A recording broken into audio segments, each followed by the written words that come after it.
ಪ್ರೀತಿ ನಿರಾಕರಿಸಿದರೆ ಚಾಕು ಇರ್ತಿದ್ದನ್ನು ನೋಡಿದ್ದೀವಿ. ಅವ್ರ ಬಗ್ಗೆ ಅನೇಕ ರೀತಿಯಾದಂಥ ಕೆಟ್ಟ ಅಭಿಪ್ರಾಯಗಳನ್ನು ಹೇಳಿದ್ದನ್ನು ನೋಡಿದ್ದೀವಿ. ಆದರೆ ಹುಸಿ ಬಾಂಬ್ ಕರೆಯನ್ನು ಮಾಡ್ತಾರಾ?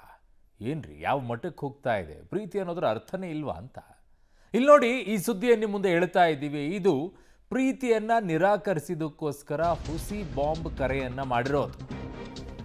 ಬೆಂಗಳೂರಿನಲ್ಲಿ ಶಾಲಾ ಕಾಲೇಜುಗಳಿಗೆ ಹುಸಿ ಬಾಂಬ್ ಕರೆ ಬಂದಿದೆ. ಹುಸಿ ಬಾಂಬ್ ಕರೆಯ ಲೇಡಿ ಕಿಂಗ್ ಪಿನ್ನ ಅರೆಸ್ಟ್ ಮಾಡಲಾಗಿದೆ. Software engineer Rene Joshilda arrest ಆಗಿರೋದೀಗ.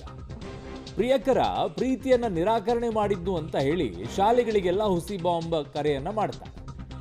ಯುವಕರನ್ನ ಸಂಕಷ್ಟಕ್ಕೆ ಸಿಲುಕಿಸಿದ್ದಾಳೆ.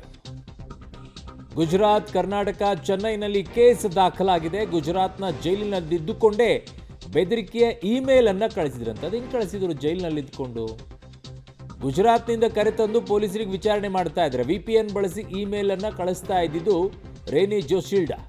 ಬೆಂಗಳೂರಿನ 6-7 ಶಾಲೆಗಳಿಗೆ ಬಾಂಬ್ ಬೆದರಿಕೆ. ಅವನು ಒಪ್ಕೊಂಡಿಲ್ಲ ಅಂತೆ. ಅವನ ಇಮೇಲ್ ಅಡಿಯಲ್ಲಿ ಇವಳು ಕಳಿಸಿದಾಳೆ ಅಂತ ಕಾಣಿಸುತ್ತೆ. ಫೈನಲಿ ಈಗ ಪತ್ತೆ ಹಚ್ಚುವಂಥದ್ರಲ್ಲಿ ಯಶಸ್ವಿಯಾಗಿದ್ದಾರೆ. ಸೊ ಗುಜರಾತಿಂದ ಕರ್ಕೊಂಡು ಬಂದು ಈಗ ಯುವತಿಯನ್ನು ಬಂಧಿಸಿದ್ದಾರೆ. ಪ್ರೀತಿ ನಿರಾಕರಿಸಿದ ಅಂತೆ. ಅದಕ್ಕೆ ಇವಳು ಹುಸಿ ಬಾಂಬ್ನ ಇಮೇಲ್ ಮಾಡಿದಾಳೆ. ಏನು ಕೇಸ್ ಇದು? ಎಲ್ಲಿಯವರು ಇವರು? ಗುಜರಾತಿಗೂ ಕರ್ನಾಟಕಕ್ಕೂ ಏನು ಲಿಂಕು? ಅವ್ರನ್ನ ಅರೆಸ್ಟ್ ಅಲ್ಲಿ ಮಾಡಿದಾರೆ ಅನ್ನೋದಾದರೆ ಇಲ್ಲಿ ಯಾಕೆ ಬೆದರಿ ಹಾಕಿದ್ರು? ಇವೆಲ್ಲ ಇಂಟ್ರೆಸ್ಟಿಂಗ್ ಆಗಿದೆ, ನೋಡೋಣ. ಲೇಡಿ ಕಿಂಗ್ ಪಿನ್ ಅರೆಸ್ಟ್ ಮಾಡಿದ್ದಾರೆ ಸೆನ್ ಪೊಲೀಸರು. ಸಾಫ್ಟ್ವೇರ್ ಇಂಜಿನಿಯರ್ ರೇನಿ ಜೋಶಿಲ್ಡಾ ಈಗ ಬಂಧನವಾಗಿರೋದು. ಬೆಂಗಳೂರಿನಲ್ಲಿ ಒಟ್ಟು 40 ಕೇಸ್ಗಳು ದಾಖಲಾಗಿವೆ. 40. ಗುಜರಾತ್ನ ಅಹಮದಾಬಾದ್ನಲ್ಲಿ ಯುವತಿಯ ಬಂಧನ ಆಗಿರೋದು. ತನಿಖೆಯ ವೇಳೆ 7 ಕೇಸ್ಗಳಲ್ಲಿ ರೇನಿ ಭಾಗಿಯಾಗಿರುವುದು ಈಗ ಪತ್ತೆಯಾಗ್ತಾ ಇದೆ. ಕಸ್ಟಡಿಗೆ ಪಡೆದು ವಿಚಾರಣೆಯನ್ನ ಪೊಲೀಸರು ನಡೆಸ್ತಾ ಇದ್ದಾರೆ. ಪೊಲೀಸ್ ಆಯುಕ್ತ ಸೀಮಂತ್ ಕುಮಾರ್ ಸಿಂಗ್ ಈ ವಿಚಾರದಲ್ಲಿ ಮಾಹಿತಿಯನ್ನು ಹಂಚಿಕೊಂಡಿದ್ದಾರೆ. ಲೇಡಿ ಕಿಂಗ್ ಪಿನ್ ಈಗ ಅರೆಸ್ಟ್ ಮಾಡಿದ್ದಾರೆ ಸೆನ್ ಪೊಲೀಸರು. ಇವರೆಲ್ಲ ಎಜುಕೇಟೆಡ್ಗಳು. ಚೆನ್ನಾಗಿದೆ, ಎಜುಕೇಟೆಡ್ಗಳು. ಇವರೆಲ್ಲ ಈ ರೀತಿಯಾಗಿ ಕಲ್ತಿರುವಂಥ ವಿದ್ಯೆಯನ್ನು ಈ ರೀತಿಯಾಗಿ ದುರುಪಯೋಗ ಪಡಿಸಿಕೊಳ್ಳುವಂಥವ್ರು. ಏನು ಮಾಡಬೇಕು? ಇವರನ್ನು ಏನು ಮಾಡಬೇಕು? ಕಲಿದೇ ಇರೋದೇ ಒಂದು ಸಲ ವಾಸಿ ಅನಿಸುತ್ತೆ. ಕಲ್ತ ಮೇಲೆ ಅದು ಯಾವ್ಯಾವ ರೀತಿಯಲ್ಲಿ ಕೋತಿ ಕೈಯಲ್ಲಿ ಶೆರೆ ಕೊಟ್ಟು ಚೋಳ ಕಡಿಸ್ದಂಗೆ ಆಡ್ತಾವೆ ಇವೆಲ್ಲ. ಏನ್ರಿ, ವಿದ್ಯೆ ಕಲ್ತ ಮೇಲೆ ಎದಕ್ಕೆ ಬಳಕೆ ಮಾಡಬೇಕು? ಅದನ್ನು ಬಳಕೆ ಮಾಡಬೇಕು ತಾನೇ. ಈ ಥರ ಇಮೇಲ್ ಕಳ್ಸಕ್ಕೆ ಅಂದಾಜು 40ಕ್ಕಿಂತ ಜಾಸ್ತಿ ಕೇಸಸ್ ಆಗಿದೆ. ಅದರಲ್ಲಿ ಸ್ಕೂಲ್ ಮತ್ತು ಕೆಲವು ಪ್ರತಿಷ್ಠಿತ ಆಫೀಸ್ ಅಲ್ಲಿ ಬಾಂಬ್ ಥ್ರೆಟ್ ಬಂದಿತ್ತು. ಇದರಲ್ಲಿ ನಾವು ಜಾಯಿಂಟ್ ಕಮಿಷನರ್ ವೆಸ್ಟ್ ಅಂಡರ್ ಒಂದು ಟೀಮ್ ರಚನೆ ಮಾಡಿದ್ದೀವಿ. ಆ ಟೀಮ್ದು DCP ನಾರ್ತ್ ಮತ್ತು ಅವ್ರದ್ದು ಟೀಮ್ ಅವರು ಹೆಡ್ ಮಾಡ್ತಾಯಿದ್ರು.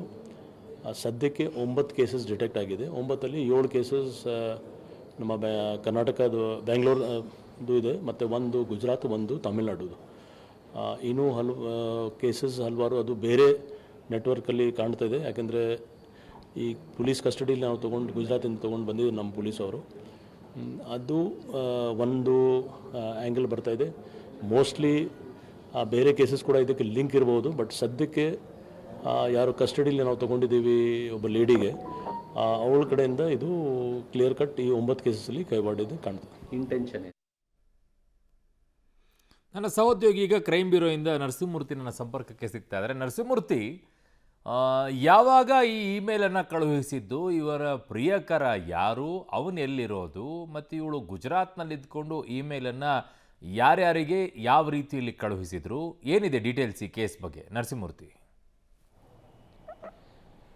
ಅರುಣ, ಬೆಂಗಳೂರಿನಲ್ಲಿ ಕಳೆದ 3-4 ವರ್ಷಗಳಿಂದ ಖಾಸಗಿ ಶಾಲೆಗಳು ಮತ್ತು ಕಾಲೇಜುಗಳಿಗೆ, ಪ್ರತಿಷ್ಠಿತ ಶಾಲೆಗಳಿಗೆ ಹುಸಿ ಬಾಂಬ್ ಮೇಲನ್ನು ಕಳಿಸುವ ಕೆಲಸವನ್ನು ಮಾಡಲಾಗ್ತಿತ್ತು. VPN ಅಡ್ರೆಸ್ಸನ್ನು ಬಳಸಿ ನಿಮ್ಮ ಶಾಲೆಯನ್ನು ಸ್ಫೋಟಿಸೋದಾಗಿ ಬೆದರಿಕೆ ಸಂದೇಶವನ್ನು ಕಳಿಸಲಾಗ್ತಿತ್ತು. ಹೀಗಾಗಿಯೇ ಸಹಜವಾಗಿ ಪೋಷಕರು ಮತ್ತು ವಿದ್ಯಾರ್ಥಿಗಳು ಆತಂಕಕ್ಕೊಳಗಾಗ್ತಿದ್ರು. ವಿಚಾರವನ್ನು ತಿಳಿದಂತಹ ಕೂಡಲೇ ಪೊಲೀಸರು ಸ್ಥಳಕ್ಕೆ ಬಾಂಬ್ ಸ್ಕ್ವಾಡನ್ನು ಕರೆಸಿ ಪರಿಶೀಲನೆಯನ್ನು ನಡೆಸುವ ಕೆಲಸವನ್ನು ಕೂಡ ಮಾಡ್ತಿದ್ರು. ಅದಾದ ಬಳಿಕ ಇದು ಹುಸಿ ಮೇಲ್ ಅನ್ನೋದು ಗೊತ್ತಾಗ್ತಿತ್ತು.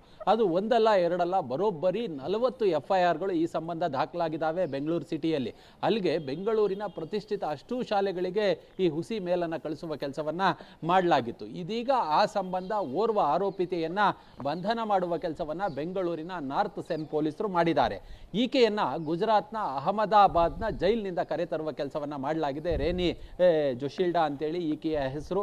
ಯಾಕೆ ಈಕೆಯನ್ನ ಅಲ್ಲಿಂದ ಕರೆತಂದ್ರು ಅಂತೇಳಿ ನೋಡಿದಂತಹ ಸಂದರ್ಭದಲ್ಲಿ ಆಕೆ ಗುಜರಾತ್ನಲ್ಲಿ ನರೇಂದ್ರ ಮೋದಿ ಸ್ಟೇಡಿಯಂನ ಉಡಾಯಿಸೋದಾಗಿ, ಬಾಂಬಿಟ್ಟು ಸ್ಫೋಟಿಸೋದಾಗಿ ಇದೇ ರೀತಿಯಾಗಿ ಹುಸಿ ಮೇಲನ್ನು ಹಾಕಿದ್ಲು. ಹೀಗಾಗಿ ಆಕೆಯನ್ನು ಅವರು ಅರೆಸ್ಟ್ ಮಾಡಿ ಜೈಲಿನಲ್ಲಿ ಇಟ್ಟಿದ್ರು. ಮತ್ತೆ ಅದರ ಜೊತೆಗೆ ಈಕೆಯ ಮೇಲೆ ಚೆನ್ನೈನಲ್ಲೂ ಕೂಡ ಒಂದು ಕೇಸ್ ಇದೆ. ಈಕೆ ಮೂಲತಃ ಚೆನ್ನೈನವಳು.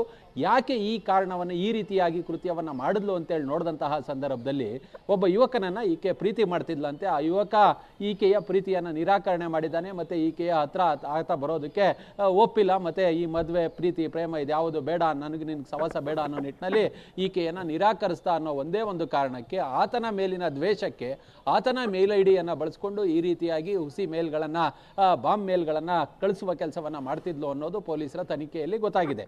ಈ ರೇನಿಯನ್ನು ಗುಜರಾತ್ನಿಂದ ಬೆಂಗಳೂರಿಗೆ ಕರೆತಂದು ವಿಚಾರಣೆಗೆ ಒಳಪಡಿಸಿದಂತಹ ಸಂದರ್ಭದಲ್ಲಿ 7 ಹುಸಿ ಮೇಲ್ಗಳನ್ನು ಬೆಂಗಳೂರು ನಗರದಲ್ಲಿ ಮಾಡಿದ್ದಾಗಿ ಆಕೆ ಒಪ್ಕೊಂಡಿದ್ದಾಳೆ.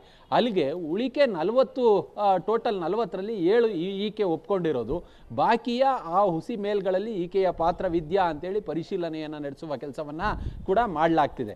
ಇತ್ತೀಚೆಗೆ ಜೂನ್ 24ನೇ ತಾರೀಕು ಕಲಾಸಿಪಾಳ್ಯ ಪೊಲೀಸ್ ಠಾಣಾ ವ್ಯಾಪ್ತಿಯಲ್ಲಿ ಒಂದು ಶಾಲೆಗೆ ಇದೇ ರೀತಿಯಾಗಿ ಹುಸಿ ಮೇಲ್ ಬಂದಿತ್ತು. ಅದರ ಪರಿಶೀಲನೆ ನಡೆಸಿದಂತಹ ಸಂದರ್ಭದಲ್ಲಿ ಇದು ಹುಸಿ ಅನ್ನೋದು ಗೊತ್ತಾಗಿತ್ತು. ಆ ಬಳಿಕ ಇದರ ತನಿಖೆಗಾಗಿ ನಾರ್ತ್ ಪೊಲೀಸರಿಗೆ ಕೊಟ್ಟಿದ್ರು. ಅವರು VPN ಅಡ್ರೆಸ್ಸು ಮತ್ತೊಂದು ಮಗದೊಂದು ಅಂತೇಳಿ ಟೆಕ್ನಿಕಲಿ ಹುಡುಕಾಡಿದಂತಹ ಸಂದರ್ಭದಲ್ಲಿ ಈಕೆ ಈ ರೀತಿಯಾಗಿ ಕೃತ್ಯವನ್ನು ಎಸಗಿರೋದು ಗೊತ್ತಾಗ್ತಿದೆ. ಮತ್ತು ಈಕೆ BE ಎಲೆಕ್ಟ್ರಿಕಲ್ಲಿ BE ಮಾಡಿದ್ದಾಳೆ. BE ಮಾಡಿಕೊಂಡಂತಹ ಬಳಿಕ ಆಕೆಯ ಈ ಟೆಕ್ನಿಕಲ್ ಬುದ್ಧಿ ಏನಿದೆ ಅದನ್ನು ಈ ರೀತಿಯಾಗಿ ದೇಶದ್ರೋಹ ಚಟುವಟಿಕೆಗಳಿಗೆ ಬಳಸ್ಕೊಳ್ಳೋದಕ್ಕೆ ಈಕೆ ಬಯಸಿದ್ದಾಳೆ ಅಂತೇಳಿ ಕಾಣುತ್ತೆ. ಹೀಗಾಗಿ ಚೆನ್ನೈ ಮತ್ತು ಗುಜರಾತಲ್ಲಿ ಹಿಂದೆ ಅರೆಸ್ಟ್ ಕೂಡ ಆಗಿದ್ಲು. ಇದೀಗ ಬೆಂಗಳೂರಲ್ಲಿ ಅರೆಸ್ಟ್ ಆಗಿದೆ. ಮತ್ತು 7 ಕೇಸ್ಗಳಿದ್ದಾವೆ. ಬೇರೆ ಬೇರೆ ಉಳಿಕೆ ಕೇಸ್ಗಳಲ್ಲೂ ಈಕೆಯ ಪಾತ್ರವಿದ್ಯಾ ಅಂತೇಳಿ ಪೊಲೀಸರು ಪರಿಶೀಲನೆಯನ್ನು ನಡೆಸುವ ಕೆಲಸವನ್ನು ಮಾಡ್ತಿದ್ದಾರೆ. ಅವರು ಓಕೆ, ಹಾಗೆ ಸಂಪರ್ಕದಲ್ಲಿರಿ ನರಸಿಂಹಮೂರ್ತಿ. ವಾಪಸ್ ಬರ್ತೀನಿ ನಿಮ್ಮ ಹತ್ರ.